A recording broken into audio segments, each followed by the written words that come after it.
سلام سلام، مرحبا بكم معي في مطبخ تما كيتشن.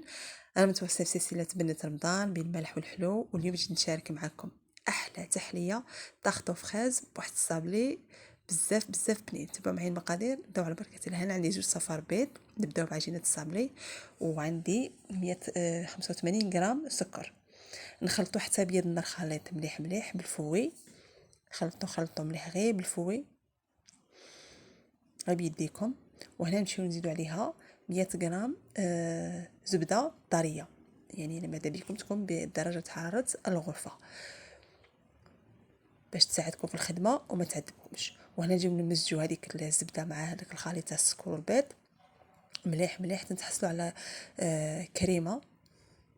نزيدو هنا قرصه تاع الملح، وهنا عندي خماره تاع الحلويات وزن 10 غرام. نخلطوا هذوك المقادير. هذا الفخيزي تجي بزاف بنينه، وهذا الصابلي عيطولو صابلي بوطون، يجي خفيف كيما كيما الموسكوتشو. هذا كي سورتو كي تخليوها 6 سوايع هذاك الصابلي يطرى ويجيكم كيما الموسكوتشو. وهنا نمشيو نزيدو عليها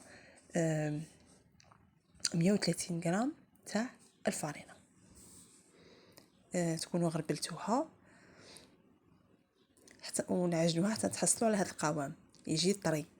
نخليوها تريح او مينيموم ساعه ونص حتى ل2 سوايع.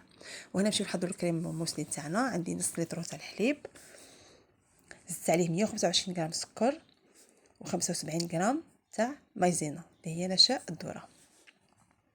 نخلطو بارد في بارد ونعبيوها في النار ونخلطو مع التحريك بالسميد تحصلوا على هذه الكريمه. نجيو نكبوها في هذا الصحن باش تبرد، ونغطيوها اون كونتاكت مع فيلم اليمونتير ونخليوها حتى تبرد لنا تماما. خليوها برا ولا طيحوها في فريجيدار. وهنا نجيو ايطاليو هذاك عجينه الصابلي تاعنا. وانا هنا كان عندي هذا المول، يعني هو يجي شويه خشين. نعملوها بهذه الطريقه، ما تطلعوش الحواف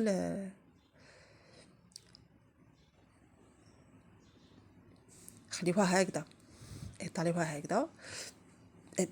كي تطيبوها حمروها مليح، كي تشوفوها حمرت خرجوها.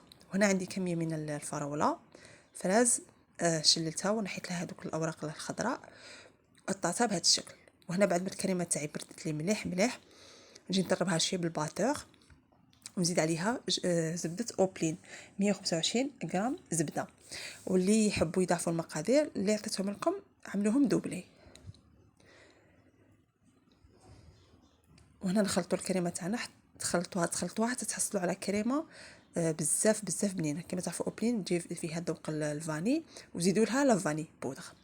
وهنا جبت الصابلي تاعي، شوفوا بعد ما طابلي وحمار لي غايه الايطالي هذيك الكريمه من الفوق. وهنا عندي هذاك بات فريور بذوق التوت، واللي حبت تعمل فراز تعمل فراز. انا حبيت نعمل هذا الميلونج بصح جات بزاف بزاف بنينه وخفيفه.